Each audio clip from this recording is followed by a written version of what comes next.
stuck into why you're boycotting the BBC? Right from the start of this campaign, the BBC have behaved like a political actor.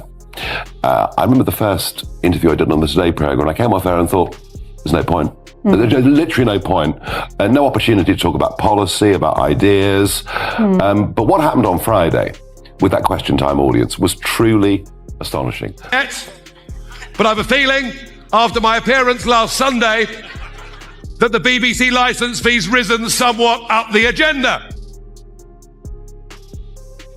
The credibility of the BC has been torn apart, and years of relentless assaults on Nigel Farage and his supporters have forced him to break the silence.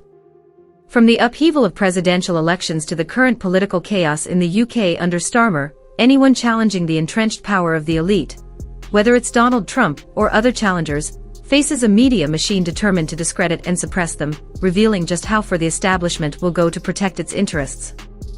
And interestingly, despite what Elon said when he woke up the other morning, that I was no good or whatever. I'm sure he's not the man to lead the party. He's not alone with that opinion, clearly. But, and then yesterday, he retweeted me twice with positive messages. So I don't know.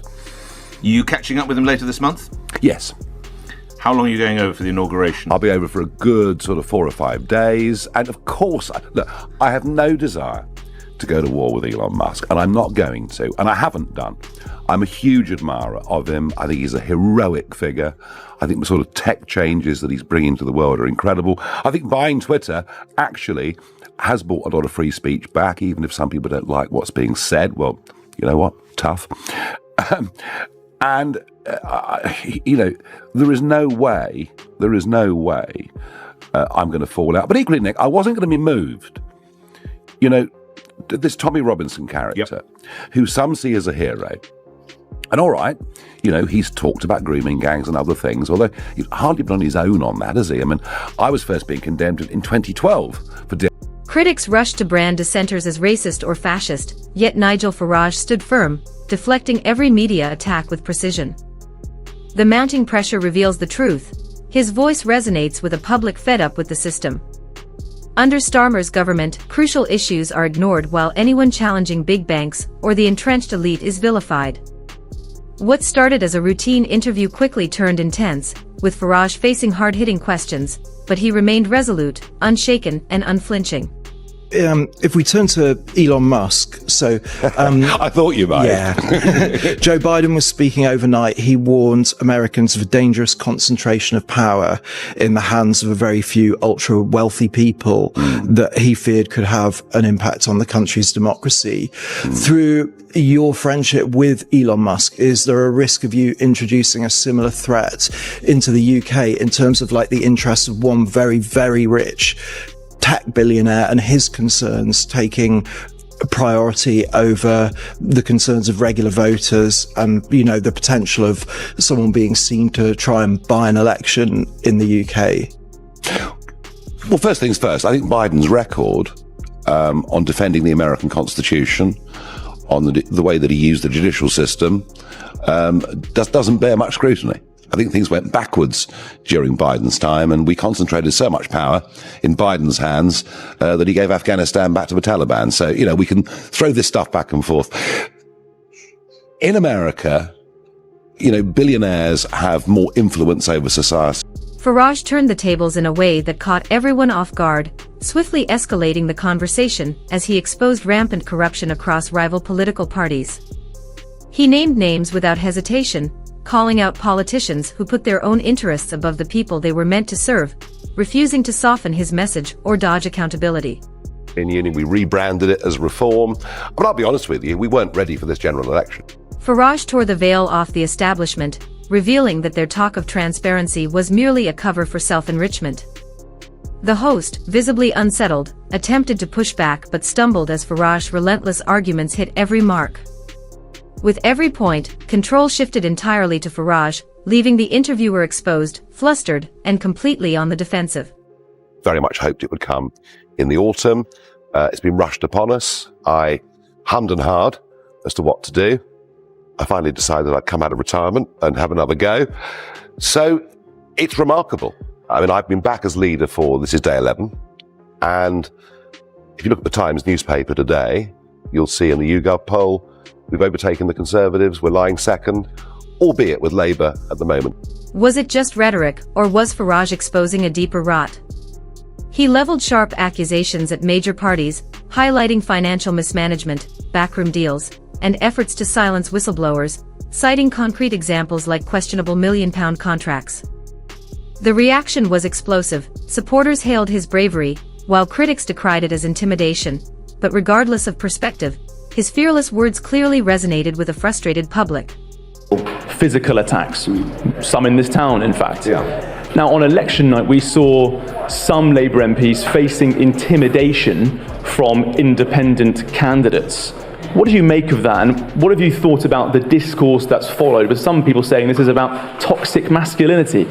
Does that sound about right to you? So a year ago on GB News, I started saying over and over that we're headed for sectarian voting in British politics. And as with everything I do, everyone says, what a load of nonsense. I had guests on the Farage show saying you're talking complete rubbish.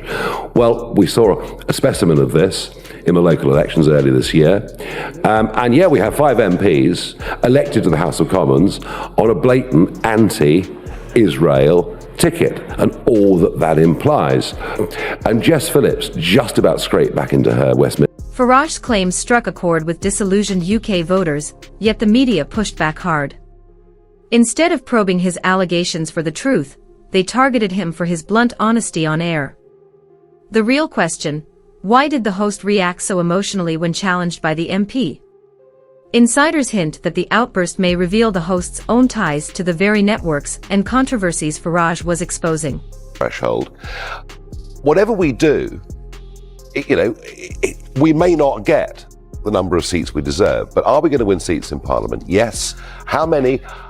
There's 3 weeks to go. We've got momentum behind us, and there's 3 long. Farage's critics showed no mercy, and months of relentless media scrutiny finally pushed him to speak out, targeting the BBC in particular. He accused the broadcaster of behaving less like a neutral platform and more like a political actor, a conviction only strengthened after appearing on Question Time, where the audience, packed with activists and politically motivated figures, felt far from representative of the British public. The experience only confirmed his belief that the BBC was quietly advancing a hidden agenda. You say contempt. 53 million people have watched that film. They know I told the truth. And I made the decision to play that film, which I don't regret. And I'm in jail now for that, and I don't regret it. Because I actually do believe in free speech. I do stand by my values and stand by my principles. So you don't have to support me. This isn't the first time. In my first contempt in 2017-18, when I was outside Leeds Crown Court reporting on grooming gangs, I was put in jail then. And I watched as Nigel Farage justified my imprisonment. And then I was released because everything they'd done was unlawful. But he took the establishment line then. My terrorism case, which is coming up on March the 20th, which everyone's going to get to see. When I was arrested for terrorism, so many Reform members and supporters were demanding Nigel speak out against the abuse of power under terrorism legislation to detain a journalist and then charge me because I wouldn't give them access to my sources of information on my phone. It's outrageous. Nigel then said it was because of a passport. That's another lie. It'll be proven in the court case. And he's justified my treatment after playing my film Silence, and now this. Nigel, this is not fair. It's cowardly. I've made the attempt time and time again to say I don't want to be at war with Nigel Farage. I don't want to be going backwards and... Farage's critique went far beyond individual shows, targeting systemic flaws within the BBC itself. He argued the broadcaster consistently sidelined serious debates on policy and ideas, favoring sensationalism and personal attacks instead. These concerns ultimately drove him to boycott the network, a bold move that sparked both acclaim and backlash across the political spectrum.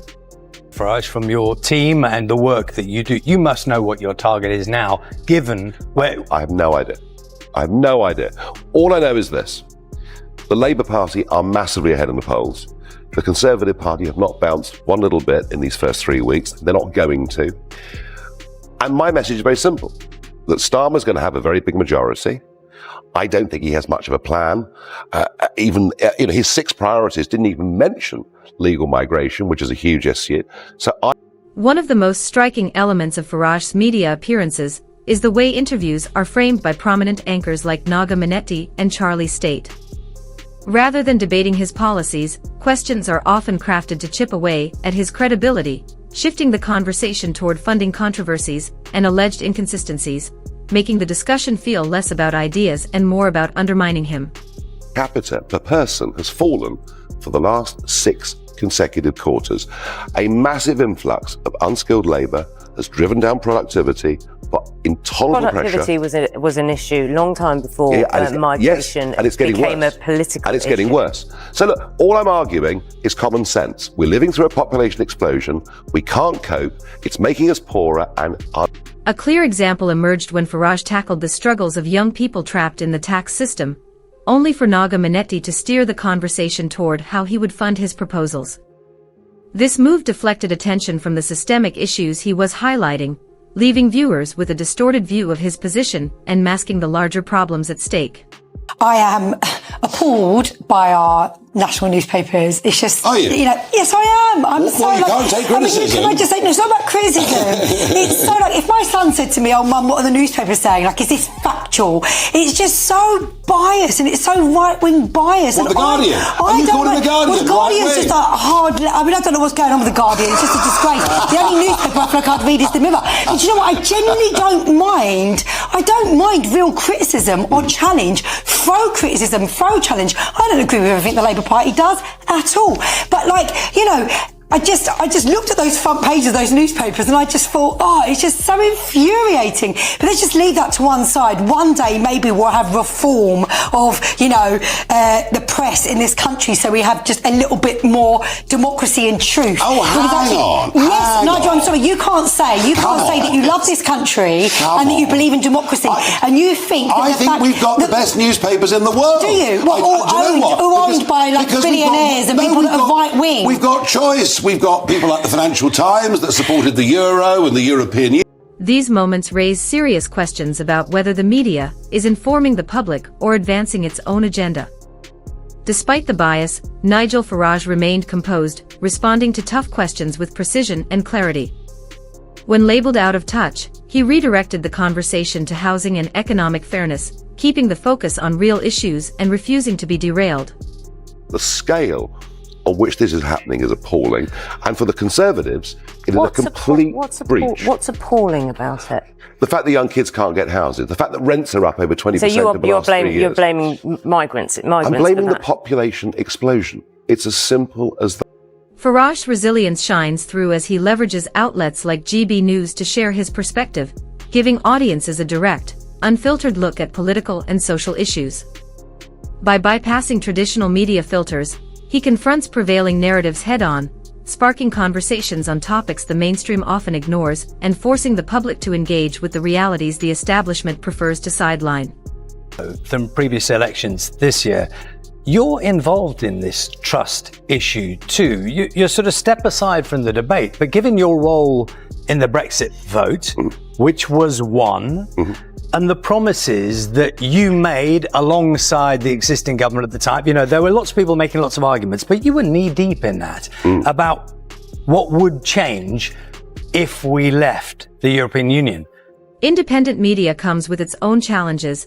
The sheer volume of content can create echo chambers, reinforcing pre-existing views and making critical thinking more important than ever. Yet Farage continues to capture attention, his bold statements striking a chord across audiences. The bigger question remains, how much of the backlash against him and Reform UK stems from genuine critique, and how much is driven by media bias shaping the narrative?